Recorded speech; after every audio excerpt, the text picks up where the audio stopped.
Hello Health Champions! Apparently low-carb diets and fasting has become so popular that the news has reached none other than Santa Claus himself. And today he has been so gracious to join us and to share some of the experiences and hopefully inspire some others to follow suit. Coming right up. Hey, I'm Dr. Ekberg. I'm a holistic doctor and a former Olympic decathlete. And if you want to truly master health by understanding how the body really works, make sure you subscribe and hit that notification bell so you don't miss anything. You know, it's always interesting to read comments and see who has been watching my videos. And I've previously seen that Darth Vader and Genghis Khan and Jesus Christ have been following my channel. And recently, Santa Claus has joined that illustrious crowd. Ho, ho, ho, ho, ho, ho. Apparently, not even Santa was immune to all that sugar in the cookies, and his belly started growing, and he finally realized it was time to do something about it. Thank you so much for joining us on this call today, Santa. Well, thank you for having me, Dr. Ekberg. It's my pleasure. You know, I should really be the one thanking you. Your videos have really made a tremendous difference in my life already. My energy's better, my belly's shrinking, and I just feel so much better. At this rate, I should be good for a couple of thousand more years. A couple of thousand years, you say? I know you've been around a long time, but just how old are you? Well, I'd like to tell you, but that's actually classified information, Doc. My public relations department doesn't want me to talk about that. Let's just say I'm really, really old. But even though I don't age like most people, I'm still not immune to the effects of sugar. That's some nasty stuff, sugar. Gets you hooked and then starts wearing you down. That it sure does, but do you mind sharing what was your turning point? What was it that made you decide to change? Well, there were a number of reasons, actually. First, there were some animal rights groups who filed an official complaint with the Humane Society.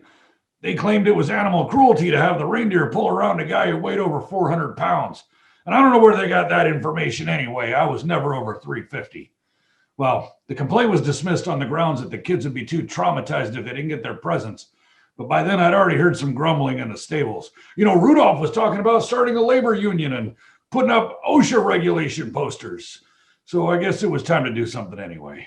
Wow, those were some compelling reasons. There's certainly a whole lot going on at the North Pole that doesn't reach the mainstream media.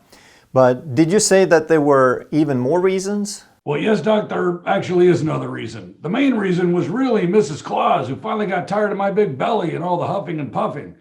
We used to both be in really great shape, but while I've let myself go, she's always taken really good care of herself. While I was off flying around eating cookies, Mrs. Claus was hitting the gym. You know, the media has always portrayed her as this nice, frail, elderly lady, and well, we let them because my marketing people say that works for our brand. So this picture shows how she's typically being portrayed. But here's a more recent picture of the real Mrs. Santa. Ho, ho, ho. As you can see, the years have been very kind to her. She's held up really well. I mean, frankly, I'm not sure how she's put up with me all these years. Oh, wow. To say that she's held up well is quite the understatement. I can certainly see why you would be motivated to keep up with a woman like that. Well, thank you, Dr. Ekberg. I'll let her know you said that. She'll be real pleased to hear that. She was actually the one who found your videos, and after watching them for a while, she one day just put her foot down. She said, "Christopher Kringle, you're going to watch some of this doctor's videos. You know, they're different." And I must say, it was quite the relief to learn that I could still eat steak and butter and eggs. You know, last time she tried to get me to get serious about losing some weight, it was a disaster. It was during the 1980s, and all I could eat was lettuce and rice cakes and low-fat bran muffins, and, well, let's just say that didn't work out so well. No, I'm sure it didn't work so well, but fortunately, we do know better today. Let's just get back to your current health journey. How has that been going for you? Oh boy, Doc, it has been so easy. I eat real food. I ate lots of fat, but I quit all the cookies, and the pounds are coming off. You know, your videos have made all the difference. I finally understand how the body works, and I'm using all the tools, as you like to call it. Low carb, fasting, and exercise. We've even built a gym at the North Pole, so I lift weights and I play some ball too. Let me tell you that Mrs. Claus is appreciating my improved energy. Being around her often results in some high intensity interval activity, if you know what I mean. Ho, ho, ho, ho, ho, ho. I think I hear you loud and clear, Santa, and it's great that you're using all the weight loss tools that we talk about. But let's get back to some of the earlier years. If you've been around so long, how is it that you started gaining weight and developing insulin resistance? You know, Doc, it comes with the territory of being Santa. The people give you treats and they put out food. You know, I give them presents and they want to be generous in return, and it's super sweet. Hundreds of years ago, there was no problem. It was easy to stay healthy because the food and the treats people gave me, well, they were real food. Processed food wasn't even invented yet. People gave me ham and sausage and sauerkraut. But over time, things started going downhill.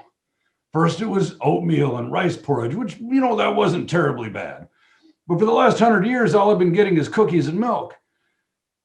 And even then, I did okay while the cookies were made with real butter and molasses. But as people got too busy with their lives and forgot how to cook and bake for themselves, all I've been getting for the last 30 years are store-bought cookies with margarine, white sugar, and chemicals. And that's when my health really took a dive.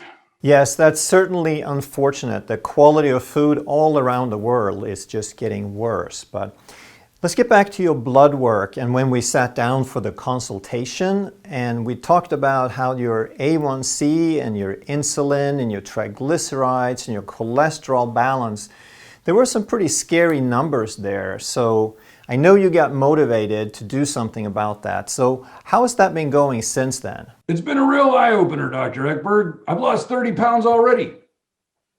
I don't have cravings anymore. My energy is so much better.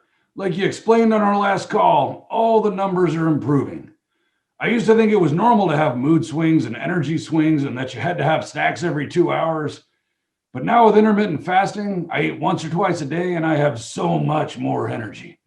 Plus, the time savings and not eating all the time really helps a busy guy like Santa. Yeah, I imagine it's pretty busy work to be Santa. Is the stress pretty significant in your line of work?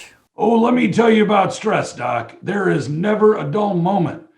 But now that I can fit down chimneys again and the reindeer have dropped the lawsuits, I can cope much better with the stress now. I'm actually looking forward to the Christmas season this year. It's going to be a cinch. I'm so glad to hear that, Santa. Now, does that mean I'm finally going to get what I wanted for Christmas? You did get my letter, right? Yes, I sure did get your letter, Dr. Ekberg, but I'm afraid according to company policy, I can't make any exceptions just because I like you, even if you did turn me into a health champion. We'll just have to see if you've been naughty or nice when all your deeds are tallied up. Well, I can certainly understand that. We don't want to violate any policy. I'll just have to be extra good from now until Christmas. But tell me, now that Santa no longer eats any cookies or milk, is there anything else, any sort of treat that you'd like for people to leave out for Santa? You know, that's a good point, Dr. Ekberg. We should probably explain cookies and milk are out. Bone broth and bulletproof coffee and steak and eggs, they're in. And any kind of steak, any kind of meat, well, except for reindeer, that would just be wrong. Well, obviously reindeer are going to be off the menu. I hope people understand that. But one thing that I've found is that when people make big life changes and change the way that they eat, one of the big challenges is that they have to find new foods and new recipes and new ways to prepare food.